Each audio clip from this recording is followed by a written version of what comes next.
2026년 1월 30년간 꺼지지 않던 공장의 전기로가 조용히 식었습니다. 80만 톤의 철강이 그 자리에서 증발했어요. 바로 인천 현대제철 이야기입니다. 같은 시기 미국 루이지애나에는 8조 원짜리 제철소 건설이 본격화되고 있었어요. 한국 노조원들이 1년을 싸워 1,050만 원짜리 성과급을 따내는 사이 회사는 조용히 조국을 떠나는 중이었습니다. 도대체 연봉 1억을 받던 황금노조가 왜 스스로 공장의 불을 꺼버린 걸까요? 여러분이 매달 내는 전기료와 여러분이 사는 아파트의 철분값과 여러분 아이가 일할 봉단이 이 영수증 한 장에 어떻게 사라졌는지 전부 기록돼 있습니다. 회사가 황금노조를 참교육한 3단계 시나리오 함께 파헤쳐 보겠습니다. 시간을 딱 1년 전으로 돌려보겠습니다. 2024년 12월 중순 충남 당진 현대제철 대회의실입니다. 조합원 5,300명이 모였어요. 파업 찬반 투표가 시작됩니다. 한 노조원이 마이크를 잡고 외칩니다. 회사가 우리를 우습게 봅니다. 현대차는 성과급 4천만 원을 받는데 우리는 왜 2,600만 원이냐? 박수가 터집니다. 그리고 결과가 나왔어요. 찬성 87%, 압도적 가결입니다. 그날 저녁 당진 시내 고깃집마다 노조원들이 자축 파티를 열었어요. 이번에도 이긴다. 회사는 늘 굴복해왔으니까. 여러분, 그날 그 자리에 있었다고 상상해보세요. 노조가 회사에 들이민 요구 목록이 뭐였냐면요. 첫째, 정년을 65세로 연장해달라. 둘째, 노조원 자녀를 우선 채용해달라. 그러니까 고용세습이에요. 셋째, 분기 순이익의 30%를 성과급으로 달라. 넷째, 어떤 경우에도 임금은 삭감 못한다. 다섯째, 기본급의 450%의 목돈을 얹어달라. 쉽게 말하면요, 회사 상황이 좋든 나쁘든 내 몫은 늘어야 한다는 겁니다. 숫자로 보면요, 이분들 평균 연봉이 이미 약 9천만 원입니다. 당진 생산직 기준이에요. 성과급 더하면 1억 원이 넘어갑니다. 같은 시기 우리나라 20대 중소기업 직원 평균 연봉은요, 약 3천만 원이었어요. 3배 차이입니다. 상식적으로 생각하면 이런 그림이에요. 침몰하는 타이타닉에서 선장 멱살을 잡고 내 객실 침대 시트를 최고급 실크로 바꿔달라고 시위하는 꼴이라는 겁니다. 배가 가라앉는 중이라는 걸 아직 본인들만 모르고 있었어요. 그날 저녁 방진 시내의 고깃집 한 곳 분위기를 잠깐 그려볼까요? 작업복을 갈아입지도 않고 들어선 노조원 수십 명이 소주잔을 부딪힙니다. 형님, 이번에도 이겼습니다. 저쪽이 몇 번을 눕힌 거죠. 아들학자금 해결됐네요. 이런 대화가 오가요. 그 시간 같은 당진 본사 3층 임원회의실에선 조용히 다른 계산서가 펼쳐지고 있었습니다. 그들이 들여다보던 숫자는 노조가 요구한 성과급이 아니었어요. 인천과 포항 공장의 월별 적자 누적액, 그리고 미국 루이지애나주에 예정된 신규 설비 투자비였습니다. 그날 박수치던 5,300명 중 어느 누구도 1년 뒤에 어떤 장면이 벌어질지 상상조차 하지 못했습니다. 자, 여기서 한번 짚고 넘어갑시다. 애초에 어떻게 평범한 공장 노동자가 연봉 1억을 받게 됐을까요? 황금노조라는 표현이 그냥 생긴 게 아니거든요. 시간을 더 돌려서 2010년대 초반으로 가봅니다. 당시 현대제철 당진 공장 가동률은 95%에 가까웠어요. 거의 쉴 틈 없이 돌았다는 뜻이에요. 철근 한 톤 가격이 68만 원을 찍었습니다. 지금 시세의 1.5배예요. 한국이 아파트를 미친 듯이 짓던 시절, 조선업이 세계 1위를 달리던 시절이었습니다. 쇳물 부으면 돈이 되던 시기였어요. 그런데 여기엔 구조적 비밀이 있습니다. 당시 건설사들은 한국산 철근을 안 쓸 수가 없었어요. 왜냐? 운송거리와 품질과 결제 조건이 다 한국 철강사에 맞춰져 있었거든요. 다른 선택지가 사실상 없었습니다. 이걸 경제학에선 포로 시장이라고 부릅니다. 한번 들어가면 다른 선택지가 없어서 울며 겨자 먹기로 비싼 값을 치를 수밖에 없는 시장 구조를 말하는 거죠. 건설사들이 한국 철강사의 포로였던 셈입니다. 그러니까 공식이 하나 만들어졌어요. 노조가 파업한다고 하면 회사는 하루 멈출 때마다 수십억이 빠지니까 굴복한다. 그리고 그 비용을 건설사에 넘기면 건설사는 또 아파트 분양가에 얻는다. 결국 마지막 청구서는 누가 받냐면요. 여러분이 받으셨습니다. 여러분이 사신 아파트 철근값 속에 황금노조 연봉이 얹혀 있었던 거예요. 이 부조 위에서 한 세대가 흘렀어요. 아버지가 현대제철에서 일하면 아들도 들어가고 삼촌도 들어가는 가족 문화가 자리 잡습니다. 정년은 꾸준히 연장됐고 상여금 체계는 복잡해졌어요. 같은 공단에 살면 집도, 학군도, 병원도 다 엮이니까 한 번 들어온 사람은 웬만해선 나가지 않습니다. 경제학에선 이걸 전환비용이라고 부릅니다. 회사를 옮기려는 순간 잃어야 할 것들이 너무 많아서 결국 다들 눌러앉게 되는 구조예요. 그런데 여기엔 뼈아픈 역설이 있었어요. 공단이 철강사에 묶여 있을수록 이 도시는 철강 한 가지 숫자에 전체 운명이 걸리게 됩니다. 철강이 흔들리면 식당도, 학원도, 부동산도, 심지어 구청 세수까지 같이 흔들려요. 2010년대엔 그게 축복이었습니다. 공장이 돌면 도시가 배부르니까요. 2024년엔 정반대가 됐어요. 공장이 식으니까 도시 전체가 배고파졌습니다. 그 공식이 통하던 시절은 분명히 있었어요. 문제는 그 공식이 2024년엔 이미 작동을 멈췄다는 겁니다. 그럼 도대체 2024년 세상은 얼마나 바뀌어 있었을까요? 숫자 3개만 보여드리겠습니다. 첫째, 북매 철근 수요가 2021년 1,100만 톤에서 2024년 700만 톤으로 떨어졌어요. 3년 만에 36% 감소입니다. 쉽게 말하면요, 철근 3톤 팔던 회사가 2톤밖에 못 팔게 된 겁니다. 둘째, 같은 기간 건설 투자가 9% 줄었어요. 아파트가 안 지어지면 철근이 남는 건 당연합니다. 셋째, 이게 진짜 핵심인데요. 2024년 중국의 철방 수출이 1억 1,072만 톤을 찍었습니다. 우리나라 한 해 철근 수요의 15배입니다. 이걸 다 한국에 쏟아붓는다는 뜻은 아니지만 아시아 시장 전체에 뿌려지는 거예요. 여기서 두 번째 경제학 개념이 등장합니다. 덤핑이라는 표현 들어보셨죠? 원가보다도 싸게 팔아서 상대 기업을 시장에서 밀어내는 전략입니다. 중국은 지금 그걸 전 세계에 하고 있어요. 실제로 62개 나라가 중국산 철강에 207건의 무역 규제를 걸고 있습니다. 한국도 최대 34%짜리 반덤핑 관세를 매겼어요. 그런데도 안 막힙니다. 왜냐? 관세를 붙여도 중국산이 여전히 싸거든요. 자, 상상해보세요. 연필 1,000원짜리랑 700원짜리를 나란히 놓으면 여러분 어떤 걸 고르시겠어요? 건설사들도 똑같습니다. 그래서 국산 철근 생산 능력이 1,246만 톤인데 수요는 700만 톤이에요. 비어있는 500만 톤짜리 공장이 계속 돌아가고 있었던 겁니다. 여기서 중요한 비교 하나 하고 넘어갈게요. 미국 US 스틸도 똑같은 중국 덤핑에 시달렸어요. 그 회사는 2023년 말 결국 일본, 신일본제철에 매각되기로 발표됐습니다. 그러니까 이미 선진국 철강사들은 한 세대가 넘는 시간 동안 덩치를 줄이고 있었던 거예요. 한국 현대제철 노조만 10년 전 공식이 여전히 통한다고 믿고 있었습니다. 자, 여기서 핵심입니다. 이런 시장에서 파업 버튼을 누르면 회사는 굴복할까요? 아니면 전혀 다른 계산기를 꺼낼까요? 2025년 1월 21일 당진 냉연 공장 부분 파업이 시작됩니다. 노조는 익숙한 그림을 그리고 있었어요. 며칠 멈추면 회사가 손실에 쫓겨 달려올 거다. 그런데 이번엔 달랐어요. 2월 24일 회사가 직장 폐쇄 카드를 꺼냅니다. 1953년 창사 이래 72년 만에 첫 직장 폐쇄였어요.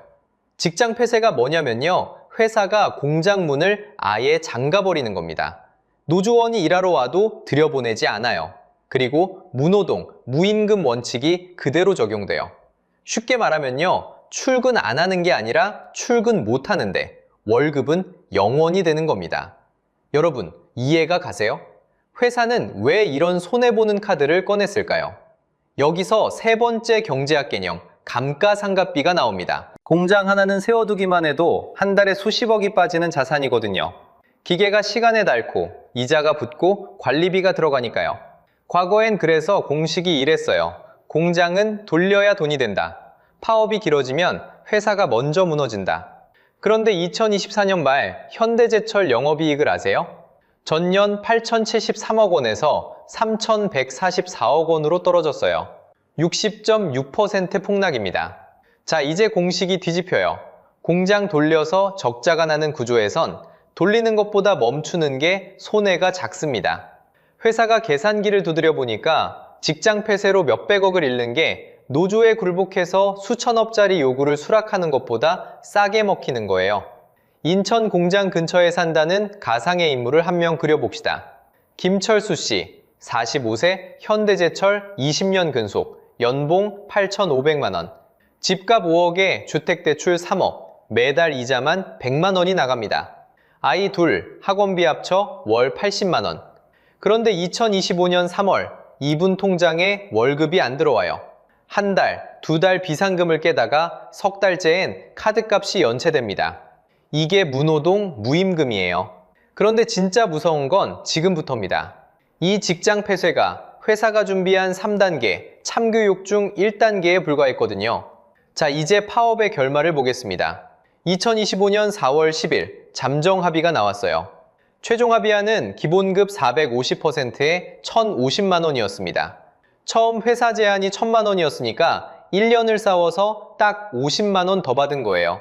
노조원 1인 기준 세금 빼고 실수령액은 약 700만 원입니다. 더 재미있는 건 찬성률이에요. 충남지회 최종 합의 찬성률이 57.86%였습니다. 파업 때 찬성 87%였죠. 3개월 만에 30%포인트가 꺾인 겁니다. 같은 사람들이 이제 더는 못 간다고 손을 들었어요. 그만큼 내부가 흔들렸다는 뜻입니다.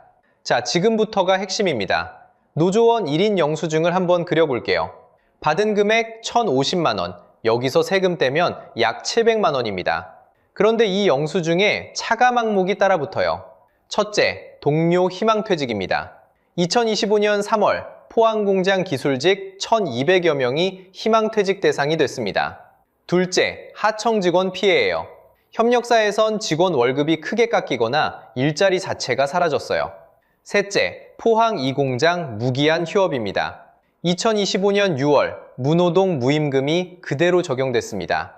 넷째, 인천공장 영구 폐쇄예요. 2026년 1월 20일 80만 톤짜리 설비가 영원히 꺼집니다.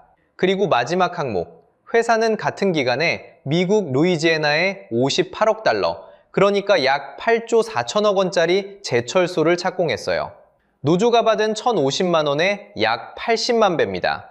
숫자로 보면요, 노조원 5,300명에게 성과급을 다 합쳐줘도 약 550억 원이에요. 회사가 미국으로 가져간 8조 4천억의 0.65%입니다. 쉽게 말하면요, 회사는 국내에서 노조에 줄 돈의 153배를 해외 설비에 박은 겁니다. 이게 참교육 영수증의 진짜 스케일이에요. 쉽게 말하면요, 결국 1,050만 원짜리를 팔아서 남는 건 고작 동료의 해고 통지서 한 장입니다. 결국 1,050만 원짜리를 팔아서 남는 건 고작 여러분 도시의 텅 빈 공단 하나입니다. 결국 1,050만 원짜리를 팔아서 남는 건 고작 조국을 떠난 회사의 뒷모습입니다. 이게 황금노조의 영수증이에요. 그런데 이 영수증의 가장 무서운 항목은 아직 남아 있습니다. 바로 회사가 꺼낸 2단계 그리고 3단계 카드입니다. 그럼 회사가 황금노조를 어떻게 참교육했는지 카드 하나씩 정리해 드릴게요. 1단계는 방금 보신 직장 폐쇄입니다. 2025년 6월입니다. 이 시그널은 간단해요. 파업하면 봉급도 없다. 2단계는 2025년 6월 포항 2공장 무기한 휴업과 2026년 1월 인천공장 영구 폐쇄입니다. 이 두 카드가 합쳐지면 시그널이 달라져요. 한국 자체를 줄이겠다. 인천공장 폐쇄로 현대제철의 전체 철분 생산 능력이 335만 톤에서 260만 톤으로 깎여요.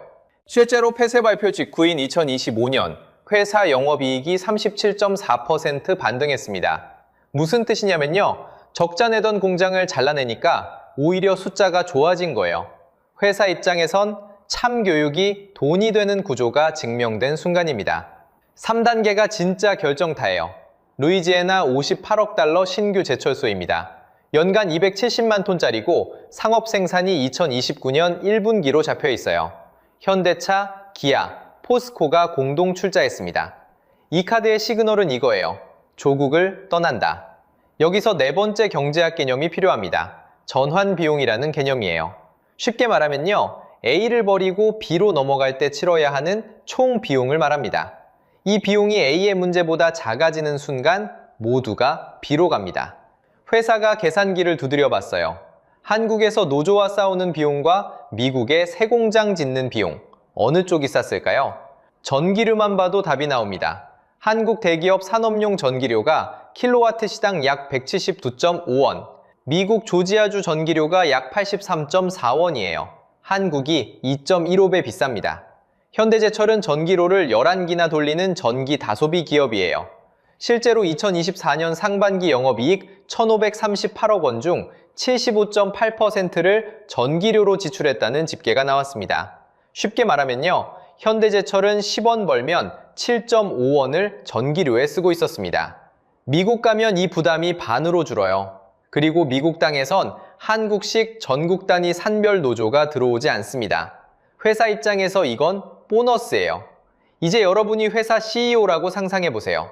같은 돈을 쓸 때 국내 노조의 인건비로 낼 수도 있고 미국 공장의 설비 투자로 쓸 수도 있어요. 숫자만 놓고 보면 답은 하나입니다. 다른 나라 사례 한번 볼까요? 1970년대 미국 디트로이트 이야기입니다. 그때 미국 자동차 3사 노조는 진짜 황금 노조였어요. 평균 연봉이 미국 전체 평균을 훌쩍 웃도는 수준이었죠. 그런데 일본 차가 덤핑 수준의 가격으로 몰려오자 미국 회사들이 하나둘 공장을 멕시코와 남부주로 옮기기 시작했습니다. 결과는 여러분이 아시는 대로예요. 디트로이트는 2013년 미국 대도시 최초로 파산을 선언했습니다. 한 장의 도미노가 쓰러지니 도시 전체가 같이 쓰러진 거예요. 이 3단계 카드가 황금 노조를 참교육했다면 더 큰 피해는 어디로 갔을까요? 답은 뻔합니다. 바로 여러분 지갑이에요. 자, 지금부터가 이 영상의 진짜 하이라이트입니다. 현대제철 황금노조 영수증이 어떻게 여러분 집 마루까지 배달되는지 추적해 보겠습니다. 첫 번째 도미노는 하청입니다. 현대제철 협력사 직원들은 노조가 없어요. 원청이 파업하거나 공장이 멈추면 이분들은 바로 실직이거나 임금 삭감입니다. 대기업 노조가 성과급 1,050만 원을 따내는 동안 협력사 직원 월급은 크게 깎이거나 일자리 자체가 사라졌어요. 공장 앞 상권도 말라붙습니다. 포항 공장 앞 식당 매출이 70% 이상 주저앉았다는 자영업자 증언이 이어지고 있습니다. 두 번째 도미노는 도시입니다. 포항 인구가 2015년 52만 160명에서 2025년 6월 48만 9,898명으로 줄었어요. 숫자로만 보면 적어 보이지만 광역시 하나의 약 2%가 조용히 증발한 규모입니다. 같은 시기에 동국제강은 인천 공장을 1972년 가동 이래 처음으로 셧다운했고 포스코는 2025년 조강 생산 능력이 3,981만 톤으로 떨어져 11년 만에 4천만 톤 벽이 깨졌습니다. 현대제철만 무너진 게 아니에요. 한국 제조업 벨트 전체가 같이 주저앉고 있는 겁니다. 세 번째 도미노가 여러분 지갑을 때립니다. 인천 공장이 폐쇄되면서 철분 생산 능력이 335만 톤에서 260만 톤으로 줄었어요. 2025년 국내 철분 생산량은 전년 대비 25% 감소, 재고는 오히려 51% 증가했습니다. 수요는 줄었지만 공급 능력이 더 빨리 줄었다는 뜻이에요. 여기서 다섯 번째 경제학 개념, 규모의 경제가 나옵니다. 많이 만들수록 개당 비용이 싸지는 구조인데요. 공장이 닫히면 반대가 됩니다. 남은 공장의 고정비를 더 적은 톤수에 나눠 실어야 하니까 톤당 가격이 올라요. 쉽게 말하면요, 여러분이 5년 뒤에 살 아파트 철근값이 지금보다 올라갈 수밖에 없는 구조예요. 황금노조가 따낸 1,050만 원이 여러분 분양가에 숨어 들어가는 겁니다. 그리고 마지막 한 방이 남아 있어요. 2026년 1월부터 중국이 철강 300개 품목에 수출 허가제를 걸었습니다. 너무 많이 나가는 걸 자국 정부가 조이기 시작한 거예요. 당장은 공급이 줄어 북매 가격이 더 오를 압력이 생깁니다. 그 부담은 또 누가 질까요? 답은 똑같습니다. 자, 이제 마지막 질문입니다. 여러분이 다니는 회사에 같은 깃발이 들어오는 날, 이 영수증은 누가 결제하게 될까요? 정리하겠습니다. 황금노조는 1,050만 원을 얻었습니다. 회사는 8조 4천억 원을 들고 미국으로 떠났어요. 대가는 동묘와 하청과 도시와 그리고 여러분이 치렀습니다. 여기서 문제는 이게 현대제철 하나의 이야기가 아니라는 겁니다. 2025년 9월 현대제철 노조가 다시 한번 제니 찬반 투표를 열었어요. 그러니까 1년 사이에 벌어진 참교육을 다 보고도 또 깃발을 드는 사람들이 있다는 거예요. 그리고 조선업과 자동차 업계에도 비슷한 황금노조가 줄지어 서 있습니다. 이 영상의 3단계 참교육 시나리오는 아직 끝나지 않은 거예요. 그럼 어떻게 해야 할까요? 3가지만 짚고 가겠습니다. 첫째, 노사관계의 체질을 바꿔야 합니다. 80년대식 배립투쟁 공식은 2024년 시장에서 더 이상 작동하지 않아요. 회사의 숫자를 함께 읽고 성과를 데이터로 나누는 경영 참여 모델이 필요합니다. 독일 폭스바겐이 감독이 사회 절반을 노동자 대표로 채우고도 전기차 전원에 돈을 쓴 방식이 대표적 사례예요. 둘째, 국가 전력 인프라를 재설계해야 해요. 한국 산업용 전기료가 미국의 2배 수준이면 어떤 기업도 결국 떠날 수밖에 없습니다. 셋째, 상급노조와 현장의 이해관계를 정렬해야 합니다. 상급단체가 깃발을 들고 현장 조합원이 실업급여를 받는 구조로는 누구도 이길 수 없어요. 여러분 직장의 노사관계는 아직 황금노조 모델입니까? 아니면 이미 다음 세대 모델로 넘어왔습니까? 댓글로 여러분 업종의 현실을 알려주세요. 다음 영상에서는 황금노조의 다음 시나리오 후보, 한국 조선업계의 조용한 참교육을 파헤쳐 보겠습니다. 오늘 영상이 유익하고 재밌으셨다면 구독과 좋아요 부탁드리겠습니다. 영상 제작에 큰 힘이 됩니다.